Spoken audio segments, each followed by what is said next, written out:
बच्चों, मैं आपका हिंदी टीचर अतुल द्विवेदी आपकी पाठ्य पुस्तक के पाठ 6 वाक्य के आज प्रश्न और उत्तर आपको कराने चल रहा हूं। तो बच्चों, आइए आज हम पाठ 6 वाक्य के कुछ प्रश्न व उनके उत्तर क्या हैं उनके बारे में जानें। तो बच्चों, आइए कुछ प्रश्न देखें। इसमें पहला प्रश्न है हमारा कौन सा बच्चों? पहला जो प्रश्न है वह यह है कि वाक्य किसे कहते हैं? क्या कहते हैं बच्चों? कौन सा प्रश्न है? पहला प्रश्न है वाक्य किसे कहते हैं? वाक्य के कितने अंग होते हैं? तो आप देख रहे हैं कि वाक्य किसे कहते हैं और वाक्य के कितने अंग होते हैं। तो आपने जैसा कि आपने पढ़ा भी है कि क्या आपने पढ़ा है, आप सबने परिभाषा वाक्य की देखी है। तो वाक्य किसे कहते हैं, यह जो प्रश्न है यह वाक्य की जो परिभाषा होगी वही इसका क्या होगा बच्चों? वही इसका उत्तर हो जाएगा। तो वाक्य की परिभाषा आपने क्या पढ़ी थी कि किसी के भाव, क्या बच्चों? किसी के भाव या विचार को पूरी तरह से प्रकट करने वाले सार्थक शब्दों के समूह को हम क्या कहते हैं बच्चों? वाक्य कहते हैं। क्या कहते हैं? वाक्य कहते हैं। तो इसका उत्तर हुआ वाक्य किसे कहते हैं का कि किसी के भाव या विचार को पूरी तरह से प्रकट करने वाले सार्थक शब्दों के समूह को वाक्य कहते हैं। फिर है इसी में कि वाक्य के कितने अंग होते हैं। तो वाक्य के आप सब जानते ही हैं कि वाक्य के 2 अंग होते हैं। तो वाक्य के 2 अंग होते हैं, पहला उद्देश्य और दूसरा विधेय। क्या बच्चों? पहला उद्देश्य और दूसरा विधेय। ठीक है बच्चों, अब आइए हम प्रश्न ख पे चलते हैं। तो प्रश्न ख है हमारा उद्देश्य किसे कहते हैं? क्या बच्चों? उद्देश्य किसे कहते हैं? उदाहरण सहित लिखिए। मतलब हमें उद्देश्य की परिभाषा बतानी है कि आखिर उद्देश्य किसे कहते हैं। आपने वाक्य पढ़ा था, वाक्य के बाद में आपने वाक्य के जो भेद होते हैं आपने उनके बारे में जानकारी प्राप्त की थी। तो वाक्य के 2 भेद आपने जाना था कि उद्देश्य और दूसरा विधेय। तो उसी उद्देश्य के बारे में यहाँ पे पूछ रहा है कि उद्देश्य किसे कहते हैं और क्या करना है बच्चों? उदाहरण लिखना है। क्या करना है? एक उदाहरण देना है उद्देश्य का। तो हम सब जानते ही हैं कि उद्देश्य किसे कहते हैं। वाक्य में क्या इसका उत्तर होगा कि वाक्य में जिसके विषय में कुछ कहा जाता है उसे हम क्या कहते हैं बच्चों? उद्देश्य कहते हैं। क्या कहते हैं? उद्देश्य कहते हैं। वाक्य के विषय में मतलब वाक्य में जिसके विषय में कुछ कहा जाता है उसे हम उद्देश्य कहते हैं। अब हम इसका उदाहरण देखते हैं। तो उदाहरण में आपकी पाठ्यपुस्तक का ही उदाहरण है। किसका? आपकी पाठ्यपुस्तक का उदाहरण है बच्चों। क्या है कि श्याम पत्र लिख रहा है। क्या लिख रहा है बच्चों? श्याम पत्र लिख रहा है। ये उदाहरण है। यहां पे हम यह देखते हैं कि श्याम क्या है, किसके बारे में यहां पे बात हो रही है? श्याम के बारे में बात हो रही है। अतः श्याम क्या हो जाएगा बच्चों? श्याम उद्देश्य हो जाएगा। क्या हो जाएगा? उद्देश्य हो जाएगा। क्यों? क्योंकि इस वाक्य में, इस पूरे वाक्य में कि श्याम पत्र लिख रहा है, वह श्याम के बारे में बात कही जा रही है। श्याम के बारे में बताया जा रहा है कि आखिर श्याम क्या कर रहा है। तो श्याम पत्र लिख रहा है, अतः श्याम उद्देश्य हो जाएगा।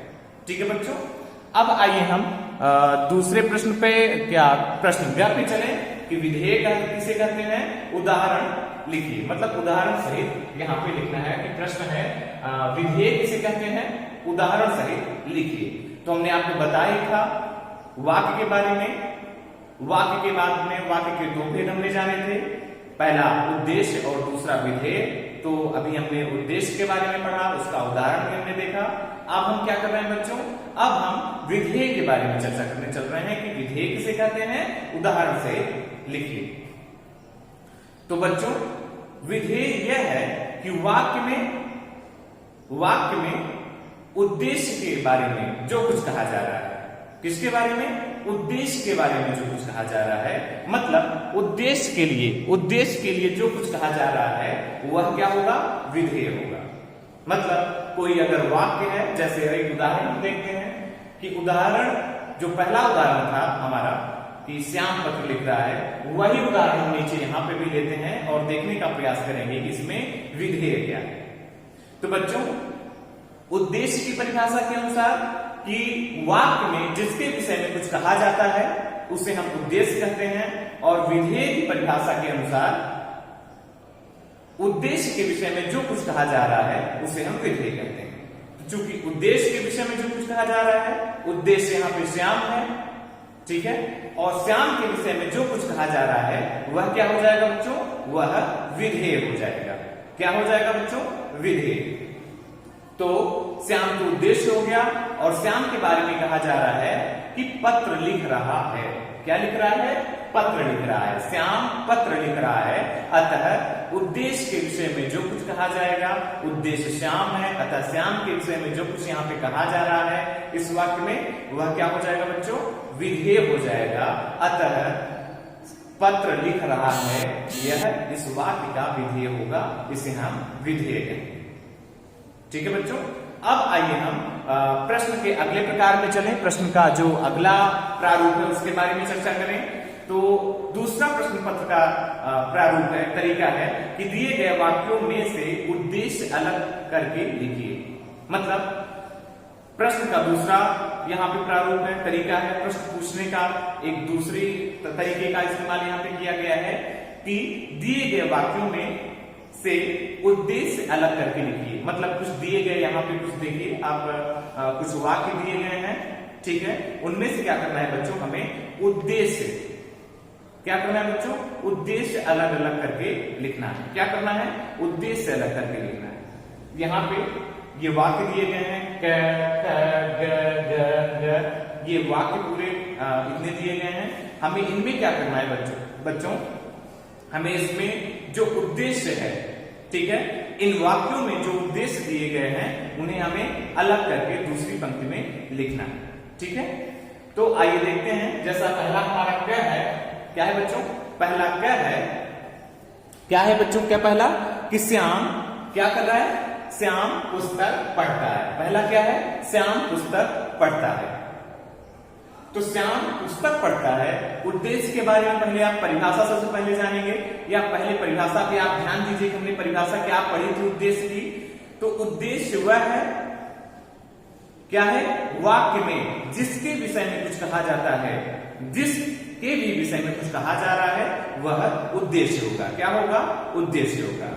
तो जब यह परिभाषा हमारे ध्यान में रहेगी तो तुरंत हम वाक्य से उद्देश्य पता कर लेंगे। ठीक है, क्या करेंगे? तुरंत पता कर लेंगे। कैसे पता करेंगे? जब ये परिभाषा हमें याद रहेगी, परिभाषा हमारे दिमाग में रहेगी, तो हम तुरंत इसको पता कर लेंगे कि वाक्य में उद्देश्य कौन सा है। तो वाक्य की परिभाषा ही, मतलब उद्देश्य की परिभाषा ही है कि वाक्य में जिसके भी विषय में कुछ कहा जा रहा है उसे हम उद्देश्य कहते हैं। तो जो हमारा पहला वाक्य है, क्या है पहला वाक्य? क्या कि श्याम पुस्तक पढ़ता है। क्या है? श्याम पुस्तक पढ़ता है। यह क्या है? हमारा वाक्य है। इस वाक्य में हम देखते हैं कि किसके विषय में बात कही जा रही है? श्याम के विषय में चूंकि बात कही जा रही है कि श्याम पुस्तक पढ़ता है, अतः जिसके विषय में भी कुछ कहा जाए वाक्य में उसे हम क्या कहते हैं बच्चों?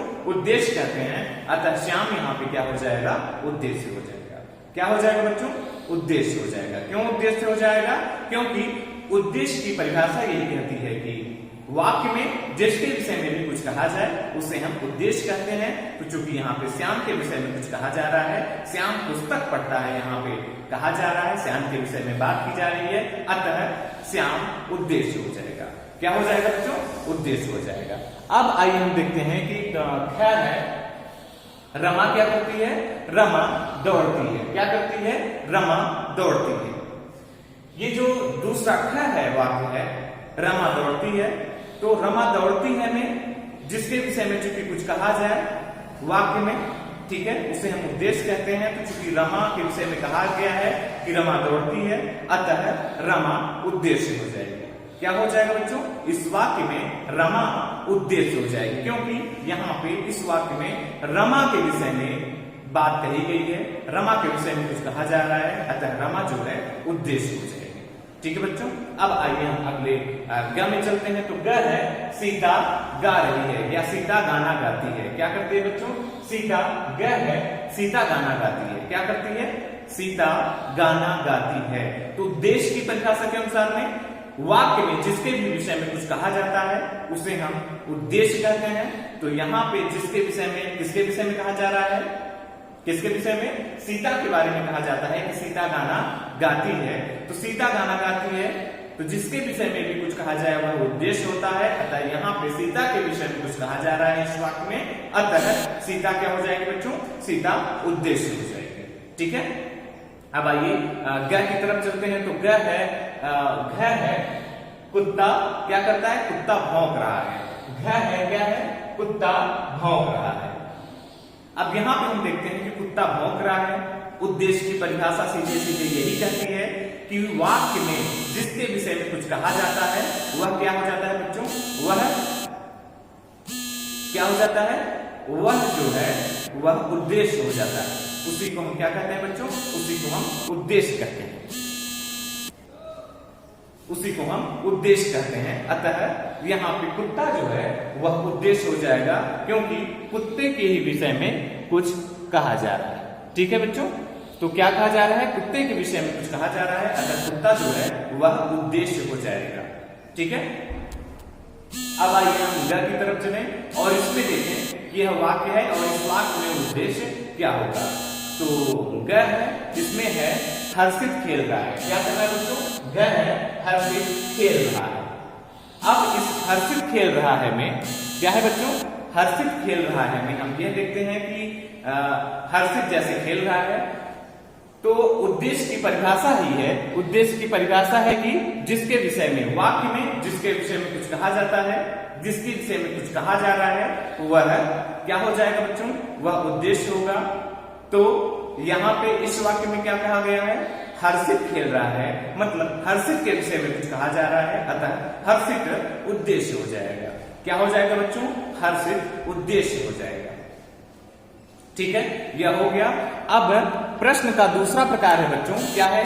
प्रश्न का दूसरा प्रकार है कि दिए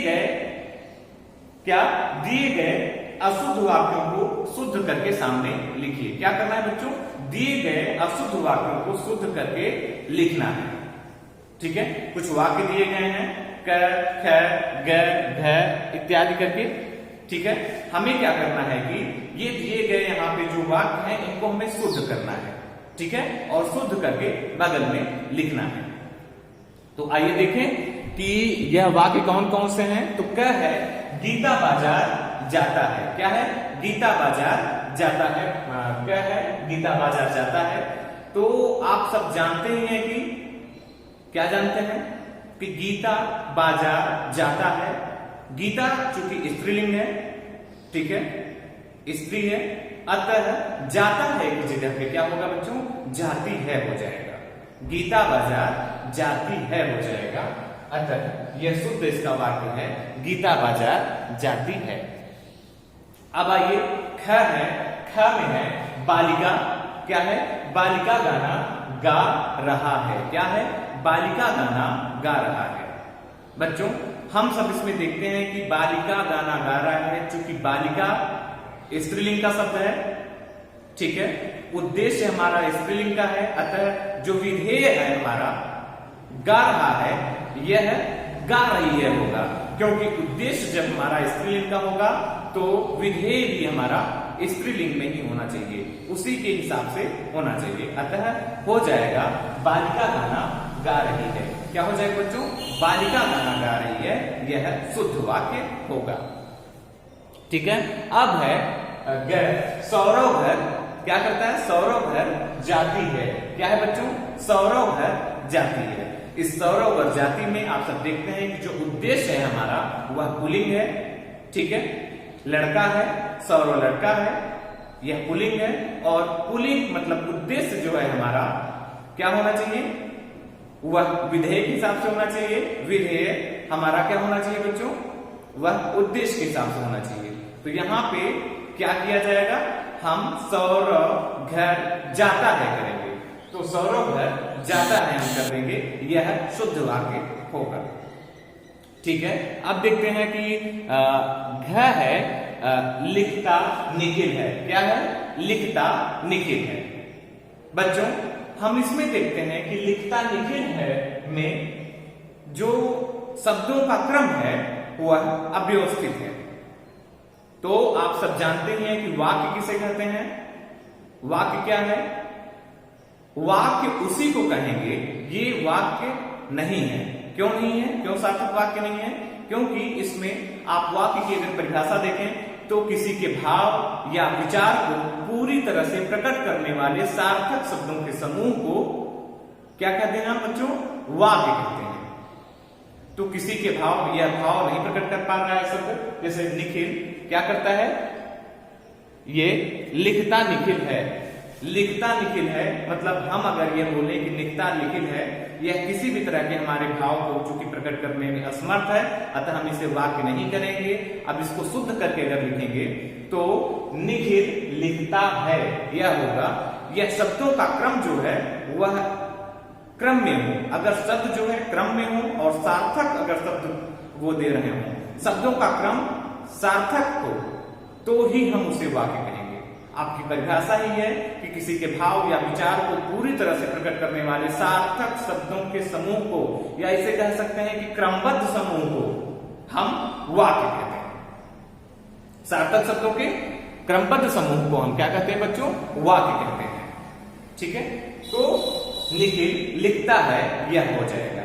ग है दो घोड़े क्या कर रहे हैं बच्चों? दो घोड़े दौड़ रहा है। अब इसमें देखते हैं कि दो घोड़े दौड़ रहा है में ये जो शब्द दिए गए हैं यह सार्थक नहीं है, क्योंकि परिभाषा के अनुसार में किसी के भाव या विचार को पूरी तरह से प्रकट करने में समर्थ सार्थक शब्दों के क्रमबद्ध समूह को हम वाक्य कहते हैं। क्या कहते हैं बच्चों? वाक्य कहते हैं। तो हमें क्या यहां से पता चल रहा है कि शब्द तो हैं, शब्दों का समूह भी है। यहां पे शब्द तो दिए गए हैं और शब्दों का समूह भी है, लेकिन क्या हो रहा है बच्चों? लेकिन यहां पे दिक्कत यह आ रही है कि यह क्रम में नहीं है। ठीक है, हम अगर कहें कि दो घोड़े दौड़ रहा है, अब इससे हमें नहीं पता चल पा रहा है कि क्या है। घोड़े दौड़ रहा है यह हो ही नहीं सकता। दो घोड़े दौड़ रहा है, दो घोड़े हैं और लिख क्या रहे? दौड़ रहा है। तो जो हमारा उद्देश्य है, ठीक है, उसी के अनुसार विधेय होना चाहिए, ये हमें ध्यान रखना है।